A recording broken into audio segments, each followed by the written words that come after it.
Faith and Family Fellowship Podcast is a Christ-centered podcast. Established in 2019 and hosted weekly by Pastor Chris Busher. Addressing a host of topics such as the Great Commission, Christian discipleship, and often featuring interviews with special guests who are experts in their field. The views and events expressed on this podcast and all related materials belong solely to their author and not necessarily to the author's employer, organization, committee, or other group or individual. While all attempts are made to present accurate information, some information may become outdated over time. Faith and Family Fellowship Podcast makes every attempt to timely update any and all such information. Without further delay, here's another powerful episode of Faith and Family Fellowship Podcast.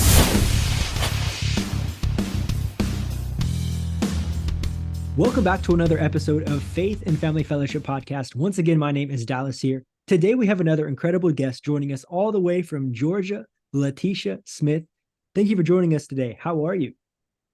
Oh, I am doing super, except for the weather. But you know what? We can't control the weather. Other than that, yeah. I am doing pretty good. That's great. That's great. We just had 4th of July. How was your 4th? How did you spend your 4th of July? I actually spent it finishing up a series called The Prototype. I'm an avid reader. So it was 4 parts with a bonus. So I spent all day and all night reading. Did you see fireworks when you were reading? That would be a perfect situation. I did hear the fireworks. You heard, okay. But I was not watching the fireworks. Mm-hmm. I was just telling you before the show here that I've been in Brazil. I've been here for 4 years. So yesterday I celebrated 4 years in Brazil. So I haven't seen 4th of July fireworks in a long time. So I kind of missed it. Wow. I kind of missed the hype of 4th of July. I almost missed it because I forgot, how big of a deal it is in the States.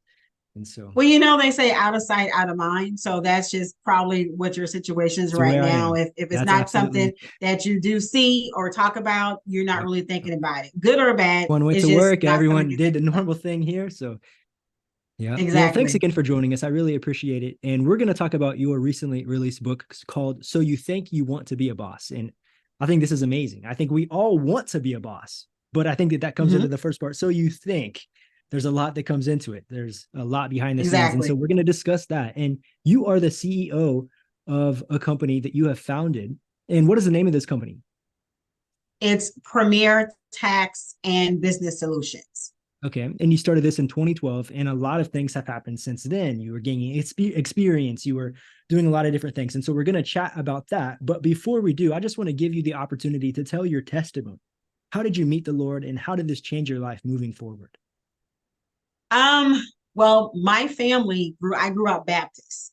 In the South, a lot of times that's pretty much how we grow up. And I don't know if it's unfortunate or fortunately, you kind of just do what your parents tell you. So for me, because we grew up Baptist, I just did what they told me to do. So we went to church. And honestly, it wasn't until I can't remember, I was 12 or 13. And I was going through some challenges with my parents, as most teenagers do during that time. And I was just like, you know what? I don't know what I'm doing. I don't know what to do. And so I just started reading the Bible. Now, I can't speak for anybody else, but for me, it is difficult to read it and to understand it. And so going through Bible study, I was introduced to the NIV version. Now, it's not as easy, but it's easier than a King James version. So at any rate, going through it and reading and wanting to understand, I decided that I wanted to get baptized. So that was my first introduction in getting baptized. And again, when you're that young, I don't think you really understand the magnitude of what it really is.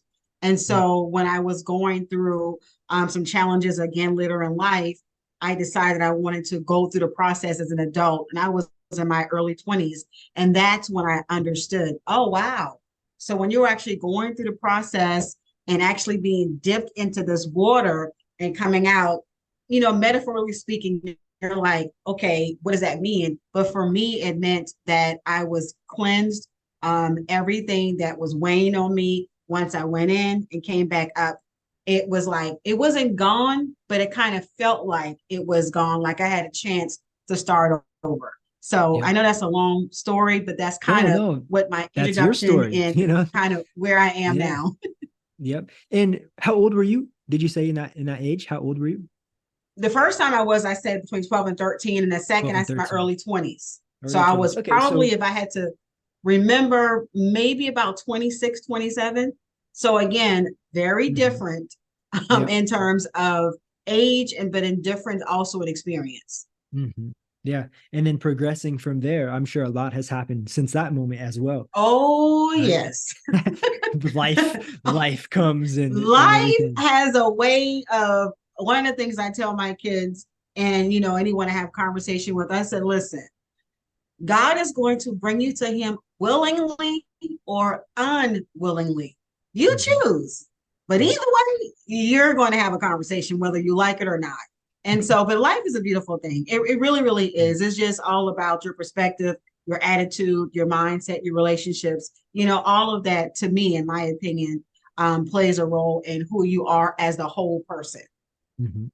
And let's go a little bit into your business here. So with Premier Tax and Business Solutions, you've been working with real estate, e-commerce, healthcare, transportation, insurance, and I'm sure the list goes on. And so just tell us a little bit about this company, and then we'll go into the book itself. You're listening to the Faith and Family Fellowship Podcast. We'll be right back after this quick word from our sponsors. Are you like me and you find yourself craving that classic rock music where the musicians created that vibe on real instruments? And then you say to yourself, oh, but the words, the lyrics. Well, you're not alone. My name is Father Maximilian, and I've spent the last few years creating vintage vibe Christian music for listeners like you. Just visit fathermaxmusic.com. Vintage vibe Christian music at fathermaxmusic.com. I know you're going to love it. Check it out.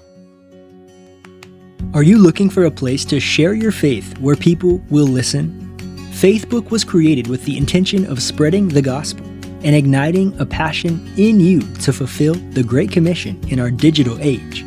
Their challenge for you is to step out of the mold of non-scriptural practices, reevaluate the state of Christianity today, and recommit yourself to the uncompromised Word of God. Find more information by searching www.faithbook.ltd. That is www.faithbook.ltd. For me, going back to my story, I actually, unfortunately, became a single mom, a divorced single mom, later on in life. And so my whole thought process at the time was like, okay, I knew I wanted to be an entrepreneur. I just didn't know how to go about doing that. And so the idea of why the name Premier Tax and Business Solutions is that I really thought I was just going to do taxes, and that's it.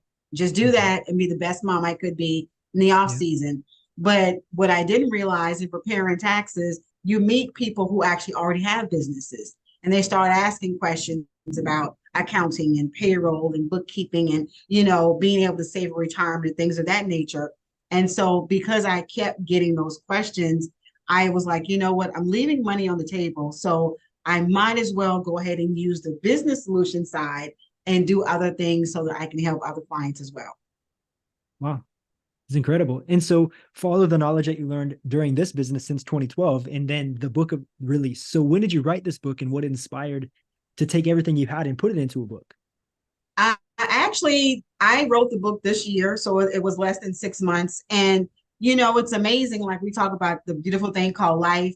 It's really experience. It's my personal experience, my personal journey. It's the journey that I've experienced with clients.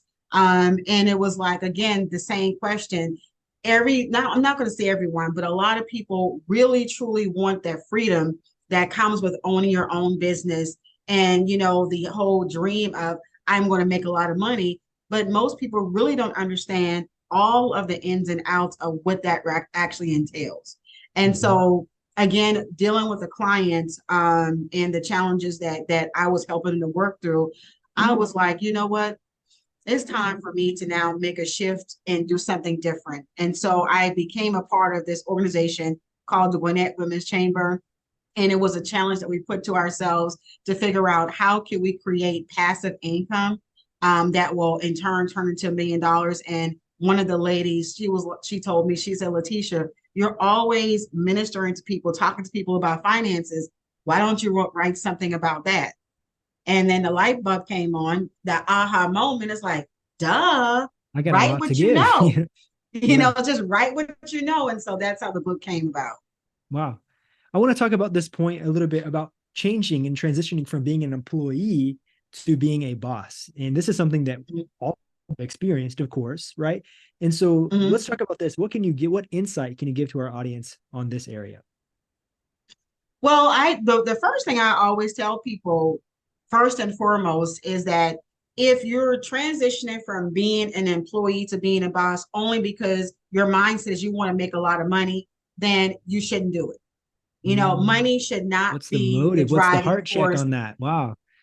Yeah, money should not be the driving force of why you're going to go from the employee to employer, meaning you're working for someone and now you're owning the business, because you can make a lot of money and still not be happy, or you may not make a lot of money and then what? So that's the first thing I tell people, don't do it if that is your reason. The second thing is I always say, well, ask the question, well, why? Why do you want to leave your job and own a business? Because the why is the driving force into how you're going to be successful. And again, if that why goes back to money, this is not what you should be doing. Mm-hmm. And so if you find something that you love to do and you enjoy it and you will do it for free, then that's the business that you should be doing. Wow. What would you say is the second reason why people start a business negatively, the wrong way? What's the second? Exactly what I said, because in their mind, aside from the money, they're like, I'm going to have all this freedom and this flexibility to do what I want. I don't have to listen to anybody. The deception of time, right? I hear this all the time. I'm an English teacher in Brazil too, and I talk to tons of people who want to quit their job and start their own business. I want to have more time. Like, all right, you're not going to have more time. You're going to work 24/7. You're going to work more than you ever have in your whole life to make this happen. Right. That's a deception. You're not going to have more time. You're not. And unfortunately, we live in a time now where you see a lot of reality shows. We have the internet, you have the podcast, all these things that people, they tell you about how you can be a millionaire with really little to no work. And you can go from 0 to $1 million overnight. Come on, Dallas. That's not real. What do you mean? What do you mean? That is not real. That is not real. They're just trying to sell you something or hype you up. And that's the misconception, is that no, that's really not how it works. That's just not life. If that's the case, we all would be millionaires. That's it. We would all have our own business, right? Let's talk a little bit about the entrepreneurial spirit. Does every person who has a business just feel called to be an entrepreneur? Like, what is this like from the people that you've worked with? I think that is, again, another misconception, because I say this as well. Just because you have a business, it doesn't mean you should have a business. That's a good one too. Again, there's two things. So if you are someone who is, let's say, a barber, and you are great at cutting hair, you can cut hair with your eyes closed. You've been doing it for years, and you can really make a lot of money in it. But if you don't understand the business side of it, which is totally different than just cutting hair, maybe this should not be a business that you should be doing yourself. Yeah. Maybe you should be doing that working with someone else. So yes, it's another misconception. Just because you can doesn't mean that you should. And so if you are a person that you just loved chocolate cake, you just love it, that's just the thing. But if you are diabetic, should you eat chocolate cake? Probably not. No. Probably not. You also highlight in your book the importance of evaluating readiness for the transition. Yes. What is that? What does the readiness look like? How do I know if I'm ready? Well, there's a few things to know that. One of the main things to me is that if you work a job now, and whether you're single or whether you're married, your income helps to provide for the family budget, right? So knowing that, you need to know what that number looks like, because now that you're going to transition from an employee to an employer and you own the company, you need to know how much money you need to be making as a business owner to still be able to contribute to the household budget. A lot of times people have no idea what that number looks like. And so again, you go into having a business and you're like, oh, wow, I'm not making a lot of money. The other piece to that is because you are an employee going to an employer. Let's say, for the sake of this example, you need $3,000 to contribute to the household budget. Well, as an employer, guess what? Something called taxes usually raises its ugly head. So therefore, instead of needing 3,000 as a business owner, you may actually need 4,000. Mm-hmm. You have to account for that to make sure that, okay, now when I'm pricing my services or if I'm selling a product, I'm not looking at 3,000. I'm now looking at 4,000 because that's what I need. Now, remember, that's just for the household budget. That doesn't take into consideration what you actually need to run the business, which is, guess what? A different number. Mm-hmm. And I don't think when people are planning this, like from my perspective, I don't think people are like 3,000. Yeah, that sounds good. I think that's what I need. Like, no, it's like, I need 20, 30, 40. Like we want bigger numbers, right? And so something I was thinking of too, if you can't manage money at home, how could you manage a business, right? Absolutely. And that's another thing, because it does take a lot of discipline. It does take the time management that we just talked about. It takes all of that for you to be able to manage a successful business. So again, even if you're making $20,000, $30,000, which, you know, in a lot of cases, that's really, really good money. If you're not managing where that money is going, how long is that really going to last you? Yeah. Not long at all. Mm-hmm. Yeah. What are some practical steps that we can do to prepare ourselves? I think we have listeners today who are most likely in businesses or who have this desire to have a business. And so what can we do today to prepare for this? Well, one of the things that you got to prepare your mind. Mindset is very, really critical. A lot of times, and I'm just being honest, when you're going from being an employee to an employer, you know, you think that you're going to tell your friends and family this great new business idea that you have, and they're just going to show up in buses to support you. They're not. So let me just go ahead and tell you that right now. They're not. They're just not. You know, I hate to be the bearer of bad news, but it's the truth. So you have to understand that when you're going from an employee to an employer, mindset is going to be critical, because that's going to hurt. It's going to sting a lot that you're thinking that these people are going to support you and they're not. Who is going to support you is people that know you at all. They know nothing about you. All they know is that you have a great product, you offer a great service, and that's who's going to support you. And that mindset is, you know, being around people who are like-minded, reading books, getting on your knees and praying. Yeah. And then when you pray, listen to what is being told, because that's the other piece. You can pray until you're blue in the face, but if you're not listening to what is being shown to you based off of this prayer, you're just having a conversation to yourself. Yeah.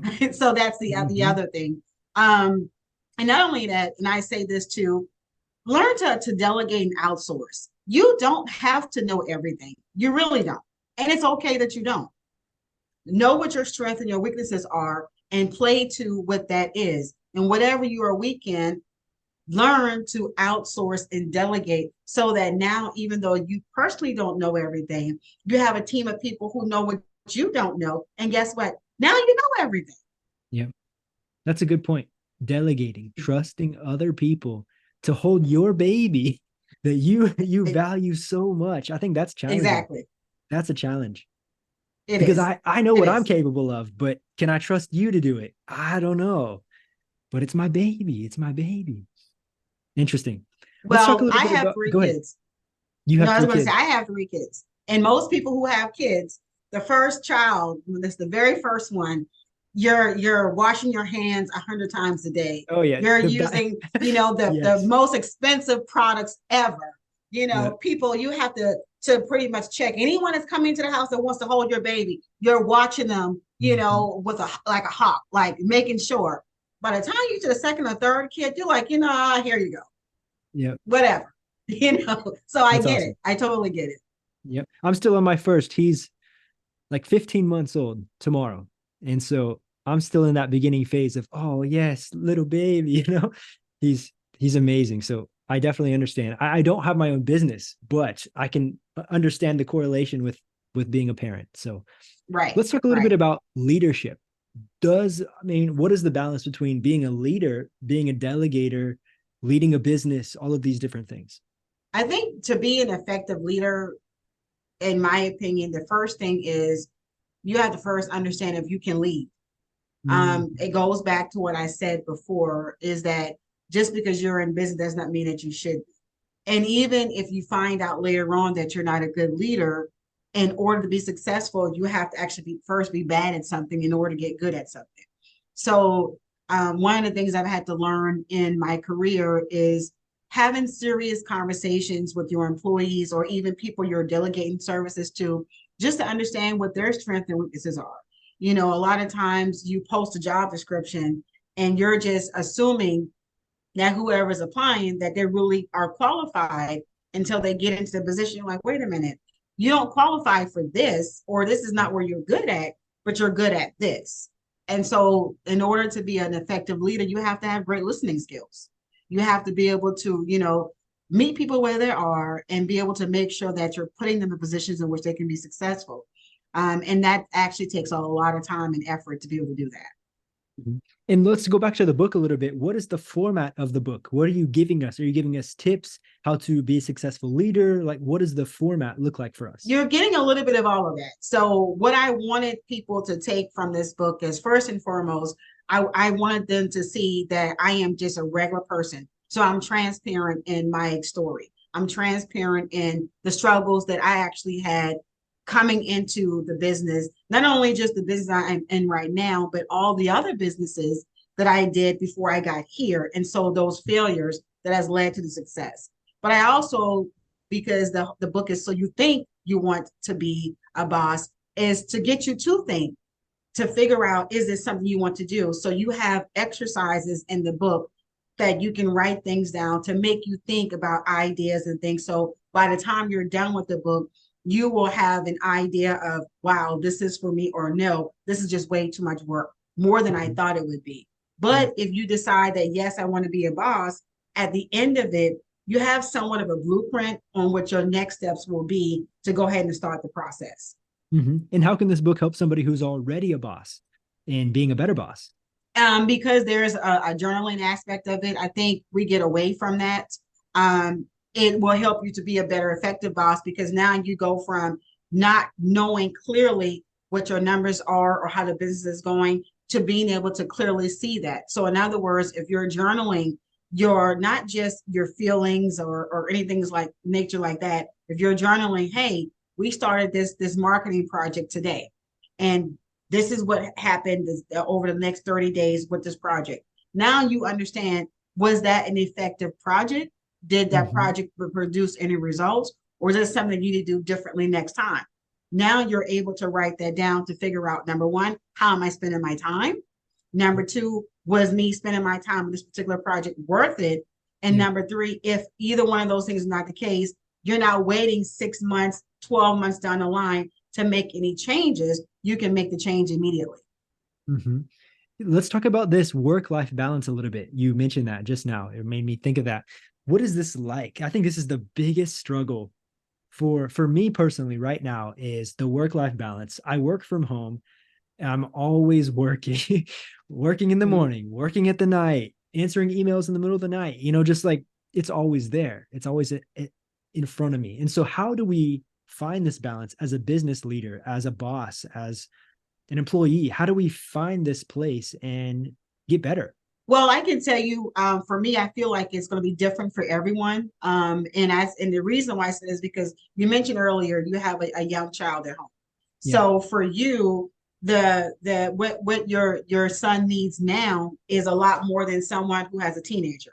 So on that aspect, the time management is going to be different. However, I can tell you just from experience, working from home, as great as it is also bad, because like you said, it's convenient. So you tend to work more because it is convenient.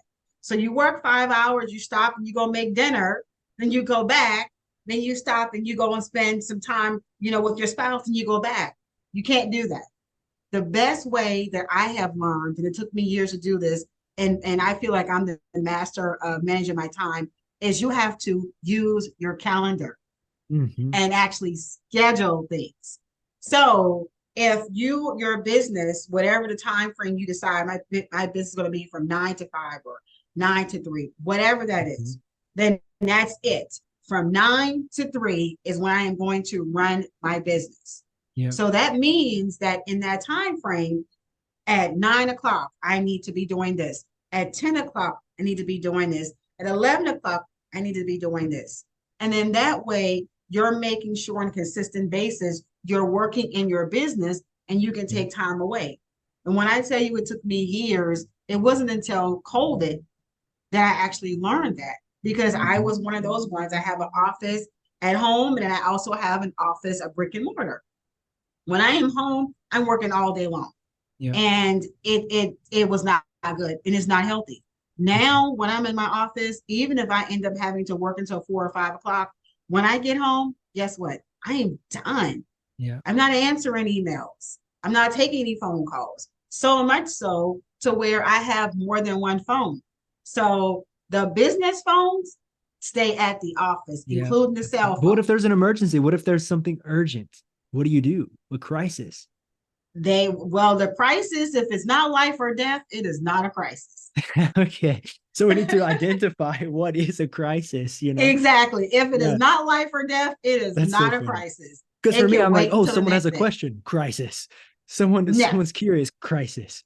Yeah, you're right. Well, because here's the thing. Someone's crisis doesn't necessarily mean it has to be your crisis. And that's the thing I had to learn as well. Your emergency does not constitute an emergency for me. Wow. If it's not life or death, it is not an emergency.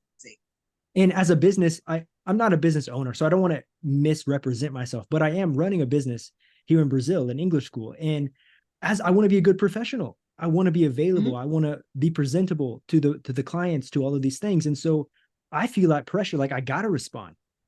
I have to respond. 8 p.m. I need to, make it look efficient, things like this, like, what are your thoughts on that? The balance. And again, it is all about the balance. So here's the thing. Why do you feel like you have to respond in the next 10, 15 minutes? What's going to change in 10 or 15 minutes? That's a good question. As opposed to what's going to happen in 24 hours? What's going to change? And I know a lot of people are like, well, if I don't respond right now, I'm going to lose the sale. Somebody else is going to get it. Could be. But remember, I said earlier, if money is your driving force, you should not be doing it. Because now the client or customer is controlling you instead of you are controlling them. Wow. That's a good one.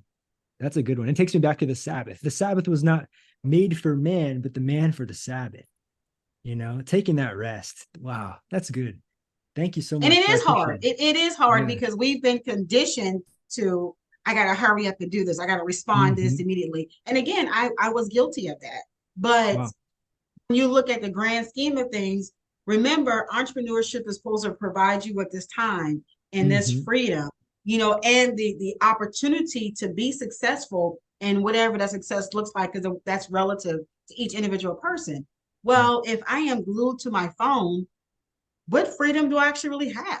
That's a good point. Wow. I'm convicted right here. Thank you. Thank you for coming on the show today. I appreciate it. I'm going to have some heavy talks with my wife after this. Thank you. But I do want to say, you were saying to live by your calendar. And I do. I put family time in my schedule. I have to, or it's not going to happen. So I am trying to implement these things. So I really, really appreciate everything that you're sharing here today.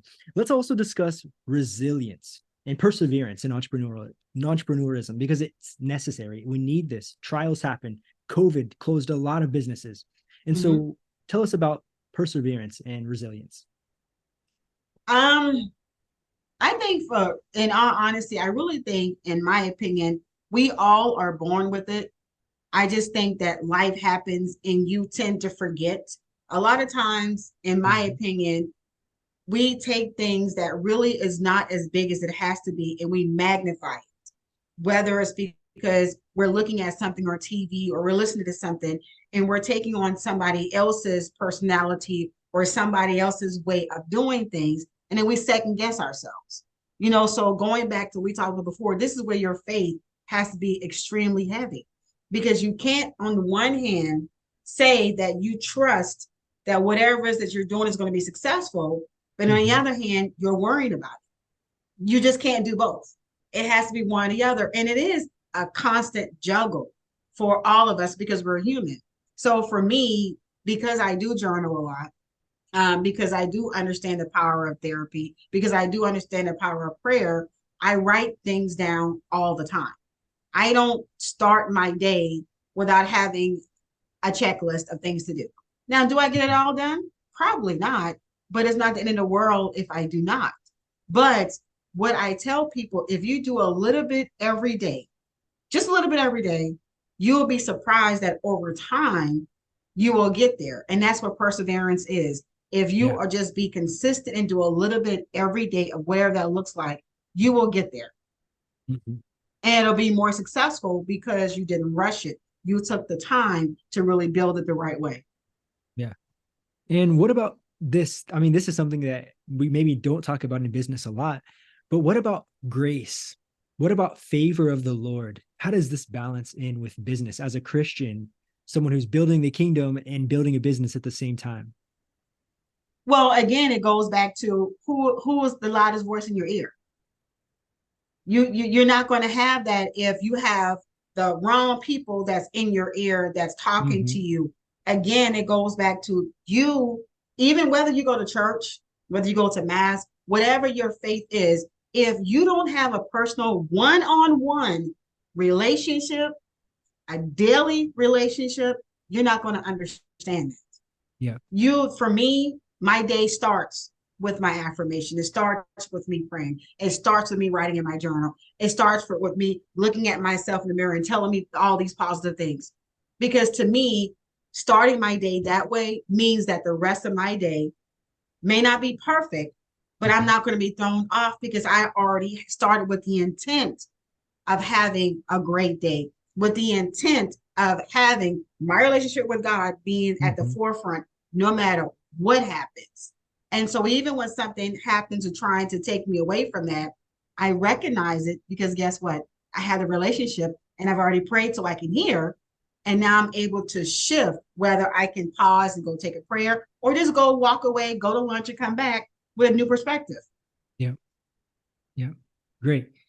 Thank you so much again for everything that you shared. And I just want to ask one more time, if we need something, like let's say someone listening today needs some help with some accounting or something with real estate or bankroll or something like this, can we contact you with your business and you can help us out with this? Oh, absolutely. Absolutely. The first thing they would do is go to our website, and that would be Premier, PREMIER, taxga.com. And I like to send people there for first and foremost, because you get an idea to be able to see who we are, what are the services that we actually offer, because again, it's us building this relationship with you. So you need to be able to have something sort of tangible that you can feel comfortable with. And then you can schedule a free consulting appointment with us. And that we get a chance to have a conversation just to see how we can help you. While we are an accounting firm and we offer all these services, it doesn't mean that your situation is something that we can help you with. But we can start with a conversation, and based off of that, we can tell you whether or not, yes, we can help you, or we can't, but here you can go and try this resource. Excellent.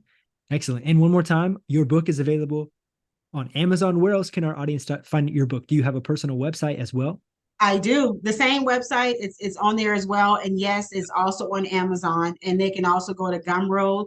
24/7 Systems is there as well. But the biggest thing is go to our website. Everything about us, including the book, our podcast, everything is on the website. You have a podcast? I do. I didn't catch that. Tell me a little bit about your podcast.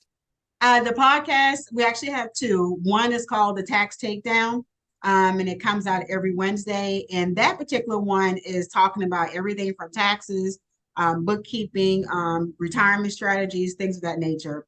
And then I have a new one that's going to be coming out called Let's Talk About It with Latesha. And that one is more geared towards my personal branding, where exactly what you just said, you can ask questions about anything. Life, faith, business, family, children, whatever you want to ask about. It's amazing. Podcasting is so much fun. Sounds like you've been doing it for a while, so you know how much fun it is. I'm working on it. I'm Yeah. still a work in progress. I'm always open to learning, always open to that. Excellent. Well, I really, really appreciate your time here today. I have learned a lot. And if you can give us one overall point that you would want our audience to take away today from our conversation. I would say, don't be afraid to try. Don't be afraid to try. You may not know everything about starting a business or everything about, even if you're in corporate America and you want to try and go in a different position, don't be afraid, because you never know the path it's going to take. A lot of times people, I think, get into their heads where they feel like everything has to line up. And I'm just going to be honest with you, it won't. Yeah. But if it feels good and you've had opportunity to really get on your knees and pray about it, and then you listen, remember, you have to listen to what you're asking, just go for it. Yeah. Great. And if I can have you end our time together with a prayer, that would be great. Okay. So I would say, everyone, bow your heads. Father God, we just come to you before today, just thanking you so much, first and foremost, for allowing us to see another day. Every day you give us is certainly a gift and a blessing that we do not want to take for granted. We know that sometimes we do fall short, but because you are such an awesome, amazing Father, you always pour into us even more so than what we've asked. You continue to give us grace and mercy. We ask you to cover and protect every single person who is listening, every single person who is actually have opportunity to see this wonderful and amazing show. To protect them, Father God, cover them, keep them safe, keep harm from them and away from harm. We ask you to go with Dallas and his family, continue to bless his family, his son, his children, and everything that he has going for him. Father God, no matter what, we know that you are an awesome, amazing Father. Continue to keep us near you and to understand our purpose, which is not for us, but is always for your glory, for your praise, for your worship. It is all these wonderful blessings and prayers that I will continue to ask only in your Son, Jesus' name we pray. Amen. Amen. You've just listened to the Faith and Family Fellowship Podcast with your host, Pastor Chris Busher. Faith and Family Fellowship Podcast was recorded live in studio with final editing made before uploading. Subscribe today to Faith and Family Fellowship Podcast on iTunes or Google Play. For more fantastic daily content, visit Pastor Chris Busher online via Facebook, YouTube, and Instagram. Don't miss the next episode on Faith and Family Fellowship Podcast.